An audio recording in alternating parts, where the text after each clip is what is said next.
hidden paradise in Pangasinan. Tara guys, let's go! So we're from Olongapo, Zambales, papunta sa Pangasinan. Agno is around 4 hours drive.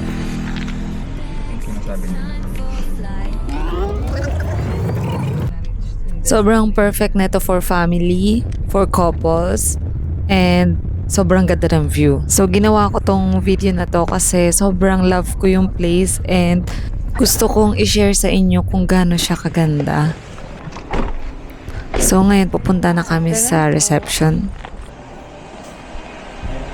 So here magsasettle ng room with free breakfast and kukuhanin na yung order ninyo ahead. Actually, yung husband ko yung nag-book and nakahanap ng place na to for my birthday celebration. Meron din silang golf cart para ihatid kayo sa room and i-assist kayo sa mga gamit. Very accommodating sila and convenient naman kasi andyan si kuya para i-assist pa rin kami sa mga gamit. May dala rin kasi kaming cooler para sa ibang gusto naming lutuin kasi yung villa may provided din silang kusina with kitchen utensils din. Pero meron din naman silang restaurant. So pwede ka rin umorder. Santorini feels pero Pangasinan lang yan. Nakita naman dyan, no? Sobrang happy ko kasi ang ganda talaga ng view. And napaka-private talaga ng lugar. Siyempre yung scenery, tingnan mo naman, ang ganda. So ayan, nabitin ako kasi andyan lang pala yung villa namin, yung first villa. Ito, villa.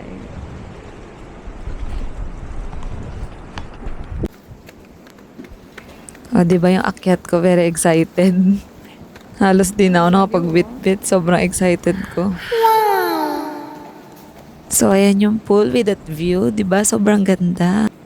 So, ito naman yung dining area. By the way, may wifi din naman dyan. So, pag may mga kasama kayo, masarap dyan mag-banding. Meron din silang microwave, gas stove, ref, and other utensils. So, very complete naman siya. And, tara sa room naman tayo. Ang kanilang room.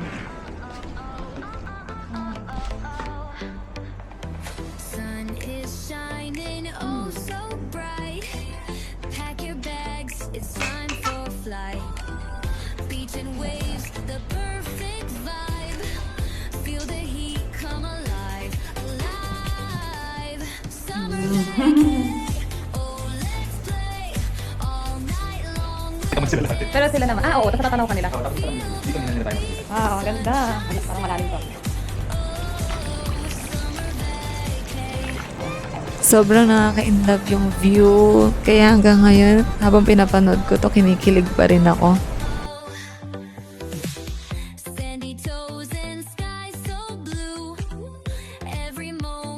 Sobrang sarap umaura kasi solo and very private yung lugar. Perfect para sa tulad ko na gustong umaura pero mahiyain. So ganito naman kami during night. Nagluto lang kami ng steak and ayan, nagbanding, kumain sa pool habang nanonood ng Netflix. Siyempre, asawa ko, very supportive. Ayan, aura-aura, siya ang taga-video and photographer ko as always. So, ito yung outcome niya.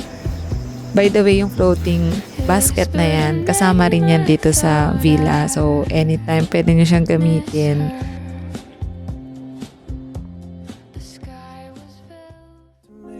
Dito naman sa balcony, masarap mag-coffee. And syempre, ito yung view mo. Talagang mapapa, good morning! Ka talaga.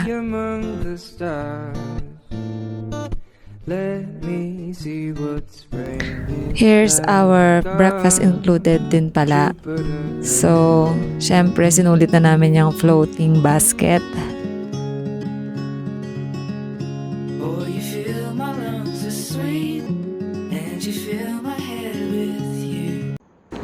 And bumaba na rin Ito kami. yung villa namin. Saan dyan yan namin? Maliit na first. Villa 8.